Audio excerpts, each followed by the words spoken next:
Mesdames et messieurs, bonsoir, salut les amis, j'espère que vous allez bien. Bienvenue à la chaîne Ibra Show TV ST Sport.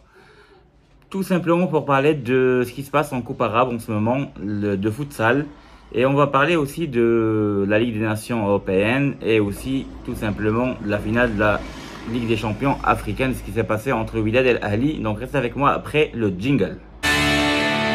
IST Sport.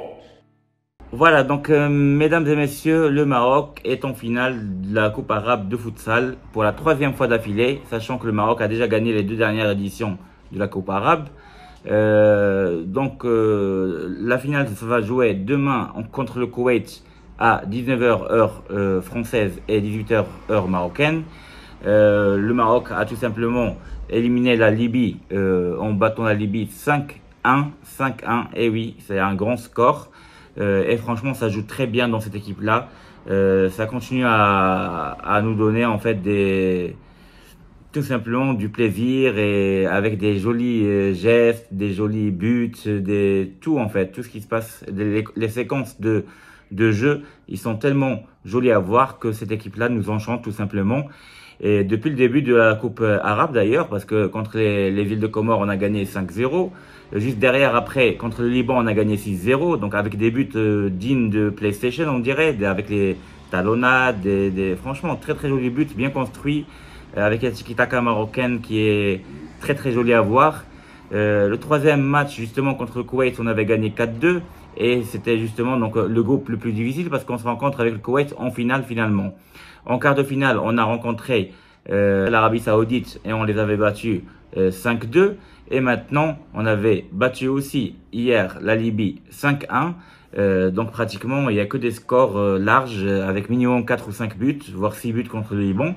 Demain, Inch'Allah, contre le Koweït, on va voir si le Maroc va réussir à gagner cette Coupe arabe de futsal. Et comme ça, il sera le recordman tout simplement de Coupe arabe avec une troisième, sachant que l'Égypte et la Libye, ils ont 2 coupes chacune. Voilà, donc ce qui s'est passé en Ligue des Champions africaine entre le Wydad et l'Ahli, il n'y a pas grand chose à dire à part le fait que peut-être que physiquement ils ont un peu pêché les Wydadis. Le fait qu'ils étaient bien dans le match à 1-0, franchement, ils étaient qualifiés. Pas qualifiés, ils étaient vainqueurs de la coupe tout simplement. Il restait même pas 13-14 minutes. Mais quand les Égyptiens ils ont commencé à pousser, on a remarqué que les Wydadis sont revenus un petit peu derrière avec un bloc bas, mais pas très bien organisé. On aurait pu bien défendre pour garder tout simplement le score et l'avantage de 1-0, mais il fallait que ce soit très bien fait. Les Wydadis, malheureusement, ils l'ont mal fait, surtout au corner. Abdelmounahim qui se retrouve tout seul. La même chose qui s'est passé l'année dernière entre le Raja et l'Ahli en quart de finale, quand l'Ahli a battu le Raja 2-1 en Égypte avec le fameux penalty qui n'était pas penalty. Et au match retour, il y avait 1-0 pour le Raja et à la fin, l'Ahli a réussi à marquer sur le corner un but comme ça à l'arrache de Abdelmounahim. Là, pareil, ils ont fait la même chose contre Wydad et malheureusement, c'est l'Ahli de l'Égypte qui gagne la 11e Ligue des Champions africaine, c'est-à-dire 11e titre pour eux, et le Wydad reste avec 3 titres comme le Raja de Casablanca. Donc on va espérer que la prochaine fois ne se reproduit pas, parce que le fait de perdre le titre au Maroc, chez nous, à Casablanca, c'est vraiment très rare. Donc voilà, mais bon, ça arrive, c'est du football et voilà. Ce qui concerne la Ligue des Nations, on a vu hier la Croatie a battu les Pays-Bas en Hollande, aux Pays-Bas, 4-2. Eh oui, 4-2 avec des jolis buts. Modric qui a fait un très très beau match, il a marqué aussi un penalty. Bravo à la Croatie qui arrive en finale de la Ligue des Nations. Et on va voir contre qui elle va jouer parce que ce soir-là, il y aura un très très bon match entre l'Italie et l'Espagne.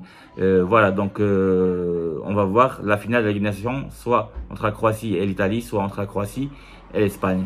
C'est ça l'actualité du football mondial. Et il y a les U20, on va dire, pour le tournoi de Toulon. Le Maroc a battu le Venezuela pour avoir la 7e place.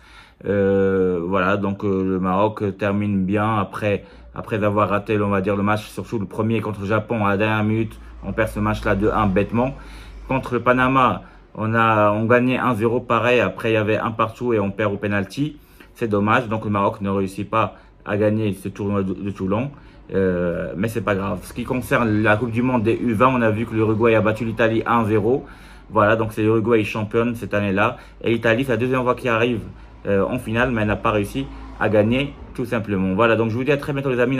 N'hésitez pas à liker bien sûr comme d'habitude, de partager cette vidéo-là et de s'abonner de plus en plus. Je vous dis à très bientôt et vive le Maroc. J'espère que, Inch'Allah, demain on va gagner la Coupe arabe de futsal. Comme ça, on sera les recordman de cette compétition-là, tout simplement. Voilà, merci et au revoir. Ciao, ciao, salut.